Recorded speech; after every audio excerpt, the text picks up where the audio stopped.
Okay, so magandang araw ulit sa lahat, ano. Unang oras naman 'to na napapanood. Si dating Senador Trillanes nagkaso na naman ulit, 'no, John Wick. Marami siyang kinakasuhan ngayon. Ito naman this time si Paulo Duterte, si Pulong, yung anak ni dating Pangulong Rodrigo Duterte. Ang charges na ito medyo mabigat din, ano, smuggling. Um, yung 6.4 billion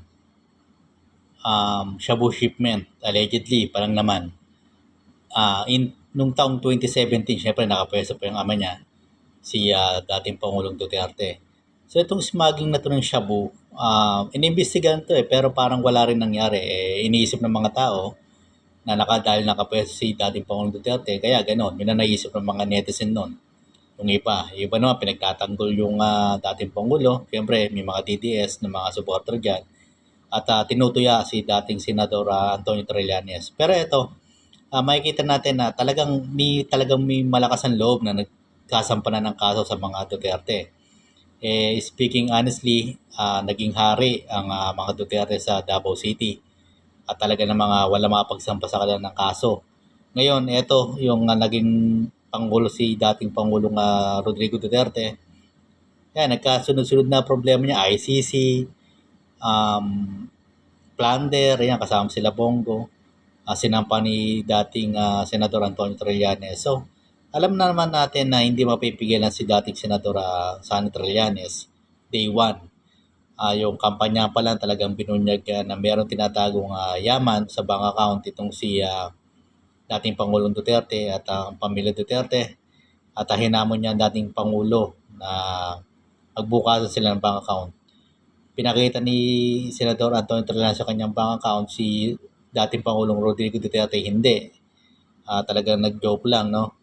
Inutulang daw yung si dating Senador Antonio Trillanes. Pero sabi ni dating senador din na si Pamela Lacson na humanga siya sa ginawa ni dating senador ng kanyang kasamaan, si dating Senador Antonio Trillanes.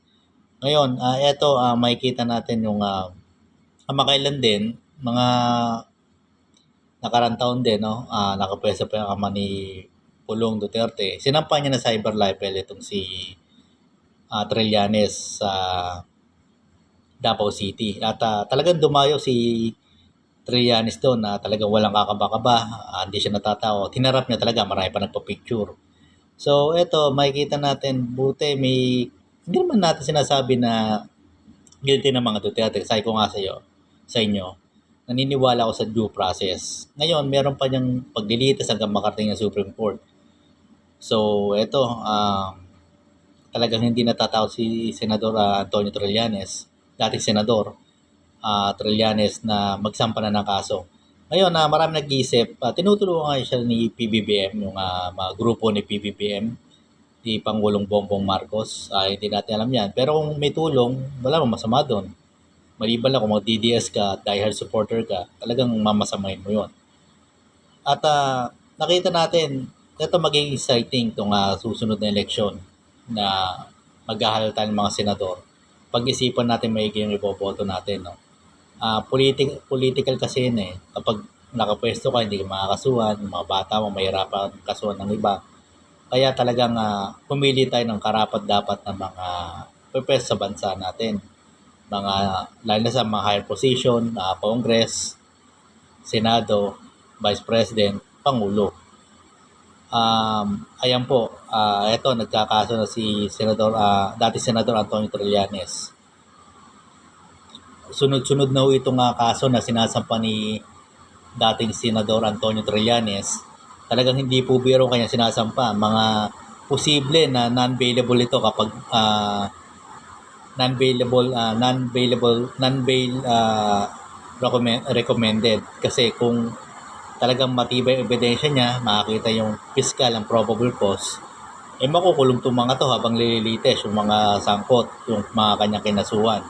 Mabigat tong kaso, smuggling charges ng 6.4 billion shabu shipment in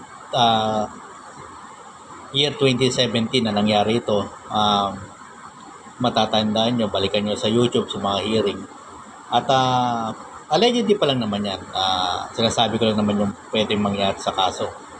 Pero kung papapansin nyo, yung tapatan nila noon, na may sabi ni dating Senador Antonio Trillansky Pulong kay Duterte, Paulo Duterte, sa Senate hearing, okay lang bang picturean natin yung dragon mo sa likod? Kung matatanda niyo yung dragon, no? Hindi pumayag dito si Pulong Duterte. Sagot niya, no way. Ano kaya? Ba't kaya hindi siya pumayag? Pero karapatan niya, syempre. Nasa kanya naman yun.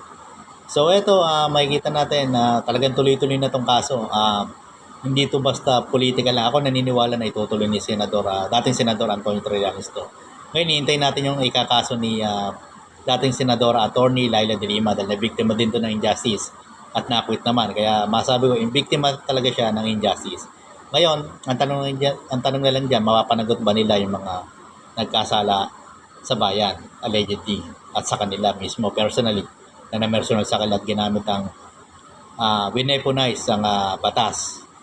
So, ito, mostly criminal law. Siyempre, na mabigat yan. Hanggang dito lang po muna yung vlog. Abangan pa natin mga exciting part itong nangyayari dito. Maraming salamat po.